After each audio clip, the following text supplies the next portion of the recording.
इसके बाद हम लोग प्रश्नावली 1.1 में ही प्रश्न क्रमांक 5 हल करेंगे, जिसमें दिया गया है यूक्लिड विभाजन प्रमेय का प्रयोग करके दर्शाइए कि किसी धनात्मक पूर्णांक का घन 9m प्लस 1 या 9m प्लस 8 के रूप का होता है।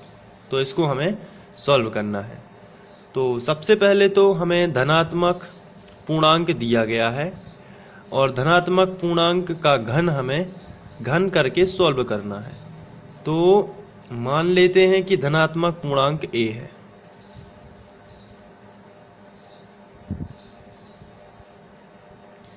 माना धनात्मक पूर्णांक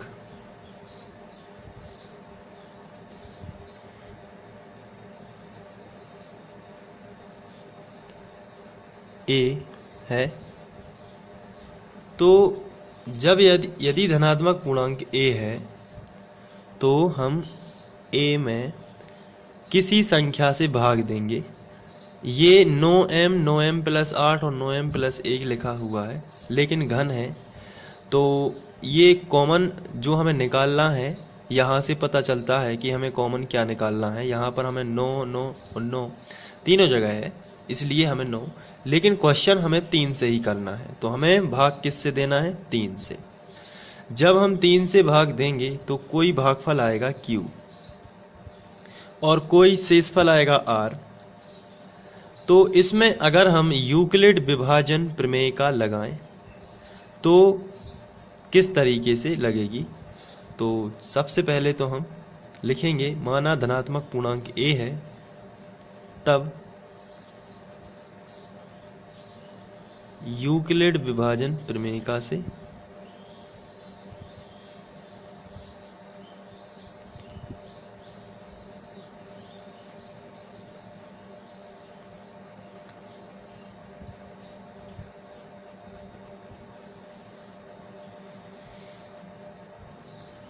यूक्लिड विभाजन प्रमेय में हम यहाँ पर a का मान a बराबर लिख सकते हैं 3q plus r। 3q plus r, ये यूक्लिड विभाजन प्रमेय से इस तरीके से लिखा जाता है। बीच वाली संख्या को आपको एक तरफ लिखना है और शुरू वाली संख्या का गुणा आखिरी वाली संख्या में करके प्लस में आपको क्या लिखना है? शेषफल।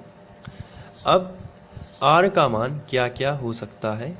तो आंसर है r का मान, यानी कि शेषफल जो है हमेशा भाजक से छोटा होता है। तो भाजक से छोटा होता है, इसका मतलब ये है कि r का मान या तो 0 हो सकता है, या तो 1 हो सकता है, या फिर 2 हो सकता है। r के मान 1 2 3, ये 3 मान हो सकते हैं। तो शेषफल जो होता है हमेशा भाजक से छोटा ही होता है। तो r के मान 3 हो सकते हैं। तो यहाँ पर एक बार आपको 0 रखना है, एक बार 1 रखना है और एक बार 2 रखना है। तो इस प्रकार हम 3 स्थितियां बनाएंगे और इसको सॉल्व करेंगे। सबसे पहले हम स्थिति 1 लेते हैं, जब r बराबर 0 हो। स्थिति 1, जब r बराबर 0 हो। जब r बराबर 0 होगा, ऐसी स्थिति में यहाँ पर हम 0 रखेंगे तो a बराबर आएगा 3q प्लस r की जगह पर हमें 0 रख देना है, तो आएगा 3q प्लस 0। तो यहाँ पर 0 का कोई महत्व नहीं है, इसलिए हम a बराबर लिखेंगे 3q। तो a का मान हमें मिला है 3q, लेकिन हमें क्वेश्चन में दिया गया है कि धनात्मक पूर्णांक का घन, घन का मतलब 3 की घात, तो हमें दोनों पक्षों का घन करना होगा। तो आइए दोनों पक्षों का घन करते हैं। दोनों पक्षों का घन करने पर, दोनों पक्षों का घन करने पर, तो यहाँ पर a का घन हो जाएगा बराबर यहाँ पर 3q, इसका भी हम लोग घन कर देंगे। आगे बढ़ते हैं तो यहाँ पर a घन ज्यों का त्यों रहेगा और 3q का घन। तो 3q का जो घन है इसको हम इस तरीके से लिख सकते हैं। घन का मतलब होता है 3 बार लिखना, 3q गुणित 3q गुणित 3q। अब हम संख्या का संख्या में कर देते हैं। पहले 3 तिरका 9 और 9 तिया 27, ये संख्या का संख्या में हो गया। इसके बाद q का q में करेंगे, तो q का गुणा q में होगा तो आएगा q वर्ग, 2 बार होगा तो आया q वर्ग, और इस q वर्ग का गुणा इसमें होगा तो आएगा q घन। तो इसका आंसर आया 27q घन। तो यहाँ पर हम लिख सकते हैं 27q घन। तो इसके बाद हम आगे बढ़ते हैं और a घन बराबर, इस 27q घन को हम 9 के रूप में बदलना चाहते हैं। 9 हमें को उभयनिष्ठ निकालना है, क्योंकि हमारा जो क्वेश्चन है वो 9 बाहर हमें हर जगह निकालना है। इसलिए हमें पता चल जाता है कि यहाँ से भी हमें 9 बाहर निकालना है। तो 9 कॉमन ले लेते हैं तो आएगा 9 का इसमें भाग चला जाएगा, तो 9 तिया 27 कितने बार गया? 3 बार। तो आप यहाँ पर लिखोगे 3 और q घन ज्यों का त्यों। यहाँ से हम इतनी संख्या को m मान लेते हैं। तो जो a घन है, किसी संख्या किसी धनात्मक पूर्णांक का घन 9, और इसको हम मान लेते हैं m, तो 9m के रूप का हो गया।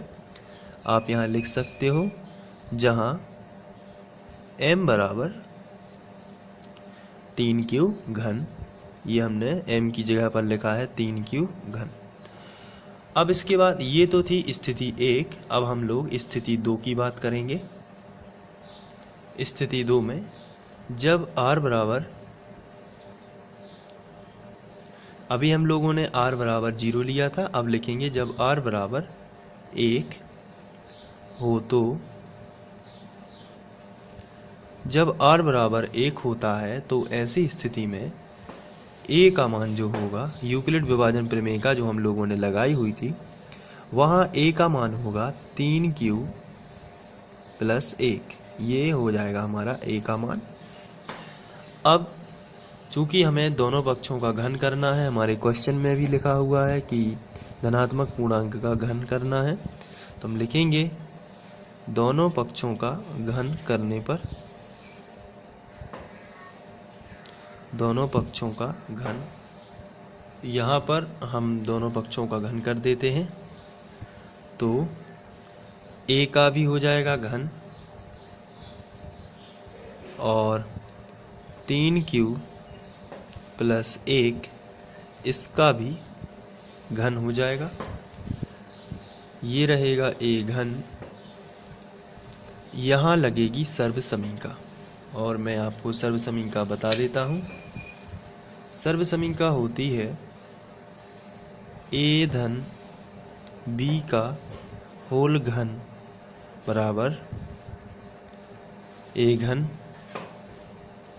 धन b घन धन 3ab और a धन b। ये सर्वसमीका हम लोग लगाएंगे।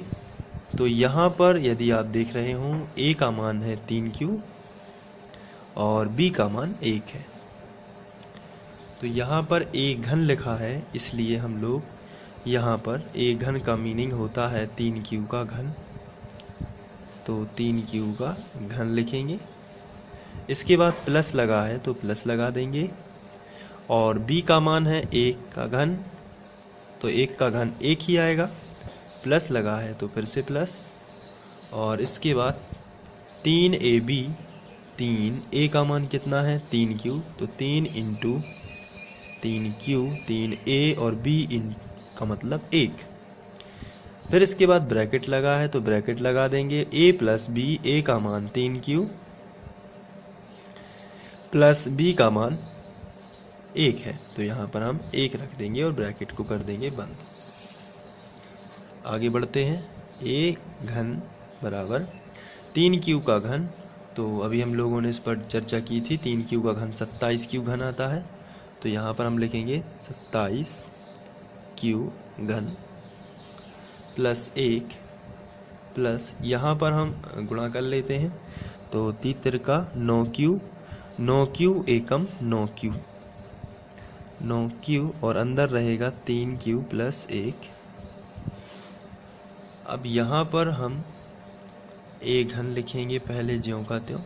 इन दोनों में से 9 कॉमन आ जाएगा, तो हम इन दोनों को एक साथ लिख लेते हैं और +1 को अलग लिख लेते हैं।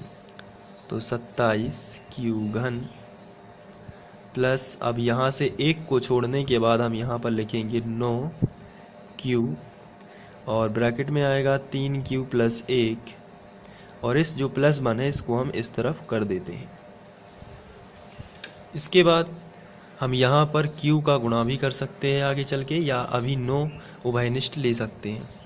तो a घन बराबर, हम यहाँ से 9 उभयनिष्ठ ले लेते हैं, 9 कॉमन ले लेते हैं, तो 9 का भाग 27 में चला जाएगा और ब्रैकेट में जो बचेगा उसको लिख लेते हैं। 9 तिया 27 3 बार गया, फिर इसके बाद भाग चला गया, q घन ज्यों का त्यों, और इसके बाद 9 एकम 9 एक बार चला गया तो q ही बचा, तो प्लस में आएगा q और ब्रैकेट में जो बचा है उसको लिख लेते हैं। तो q का गुणा इसमें हम कर ही देते हैं, तो हो जाएगा 3 क्यू वर्ग, और q का गुणा इसमें होगा तो हो जाएगा q।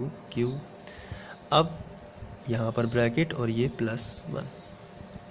तो यहाँ पर हम आगे बढ़ के लिख लेते हैं q a घन बराबर 9, इसको इतने को हम m मान लेते हैं, तो 9m प्लस 1। यहाँ पर हम लिखेंगे जहाँ m बराबर 3 क्यू घन प्लस 3 क्यू वर्ग प्लस q। अब ये 9m प्लस 1 का भी हो गया किसी धनात्मक पूर्णांक का घन। अब हम लोग स्थिति नंबर 3 करेंगे। स्थिति नंबर 3 में जब r बराबर, इस बार हम लिखेंगे r बराबर 2 हो, तो जब r बराबर 2 होता है ऐसी स्थिति में जो a का मान है वो बदल जाएगा थोड़ा सा, और वो a का मान होगा 3q प्लस 2। अब ये r का मान हम लोगों ने बदल दिया है और r बराबर 2। अब हमें दोनों पक्षों का घन करना है, तो हम लिखेंगे दोनों पक्षों का घन करने पर, तो इसका भी घन कर देते हैं, a घन, और इसका भी घन करेंगे 3q प्लस 2 का घन। आगे बढ़ते हैं। a घन बराबर, यहाँ पर सर्वसमीका वही लगेगी जो मैंने आपको पहले बताई थी, मैं एक बार फिर से बता देता हूँ। सर्वसमीका है a धन b का घन बराबर a घन धन b घन धन 3ab और a प्लस b। चलिए इसको लगाते हैं। यहाँ पर a का मान 3q है लेकिन b का मान 2 हो जाएगा, तो इसी को हम राइट मान लेते हैं। और इसके मुताबिक a का घन, यानी कि a का मान कितना है 3q, तो 3q का घन। फिर इसके बाद प्लस लगा है और प्लस b घन, तो यहाँ पर होगा प्लस b का मान देख लीजिए कितना है 2 यहाँ पर, तो 2 का हो जाएगा घन, प्लस 3ab, 3 इंटू a का मान 3q इंटू b का मान 2। यहाँ पर आप 3ab लिख सकते हैं और ब्रैकेट में a प्लस b, इसका मतलब 3q प्लस 2। इस तरीके से आप लिख सकते हैं। आगे बढ़ते हैं तो आ जाएगा a घन बराबर, यहाँ पर आएगा 9 तिया 27 क्यू घन, इसको हम कर चुके हैं, प्लस यहाँ आएगा 2 का 3 बार हो जाएगा, 2 गुणित 2 गुणित 2 यानी कि 8, प्लस यहाँ पर देख लीजिए 3 तिरका 9, 9 दूनी 18 क्यू और ब्रैकेट में आएगा 3q प्लस 2। अब यहाँ पर हम a घन लिखने के बाद इसमें से दोनों में से कॉमन आ जाएगा और दोनों कॉमन में से हम लिखेंगे 27 क्यू घन प्लस 18 है क्यू और 3Q प्लस 2 और ये जो 8 है इसको हम इस तरफ लिख सकते हैं। अब हम कॉमन निकाल लेंगे यहाँ से, तो a घन बराबर 27 यहाँ है तो दोनों में 9 कॉमन आ जाएगा, तो 9 कॉमन निकालने से यहाँ बचेगा ब्रैकेट में 9 तिया 27 यानी कि 3 बार चला गया भाग, और q घन ज्यों का त्यों प्लस 9 दूनी 18 यानी कि 2 बार चला गया, और q का गुणा इसमें कर देते हैं तो ये ब्रैकेट में 3 दूनी 6 हो जाएगा सबसे पहले तो, और या फिर अभी गुणा नहीं करते हैं, थोड़ी देर बाद गुणा कर देते हैं, तो q और q का q में तो कर देते हैं 3 दूनी 6 q स्क्वायर और प्लस q का गुणा 2 में होगा तो आएगा 2q और प्लस में आएगा 8। तो यहाँ पर आप फिर से समझ लीजिए 9 दूनी 18 यहाँ आया 2 लेकिन 3 से गुणा हो गया तो आ गया 3 दूनी 6 डायरेक्ट में, और q का q में q स्क्वायर।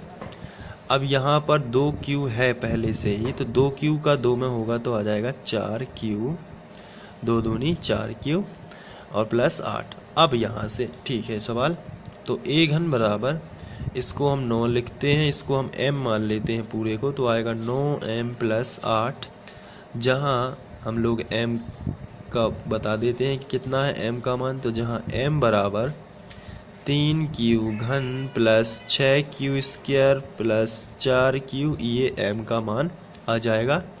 और इस तरीके से हम देखते हैं कि a के हमें 3 मान मिले हैं। पहला मान हमें a का मिला था 9m, दूसरा a घन जो मिला था वो 9m मिला था, दूसरा जो हमें a घन मिला था वो मिला था 9m प्लस 1, और थर्ड जो हमें मिल रहा है a घन बराबर 9m प्लस 8। तो अतः है किसी धनात्मक पूर्णांक का जो घन है वो इन तीनों रूपों का होता है। इस तरीके से आप ये कर सकते हैं। और इसका जो नोट्स है वो यदि आपको इसको अच्छे से लिखना है इसी क्वेश्चन को जैसा मैंने करवाया है, तो आप डिस्क्रिप्शन में लिंक दी हुई है तो आप वहां जाकर इसको लिख सकते हैं। Thank you.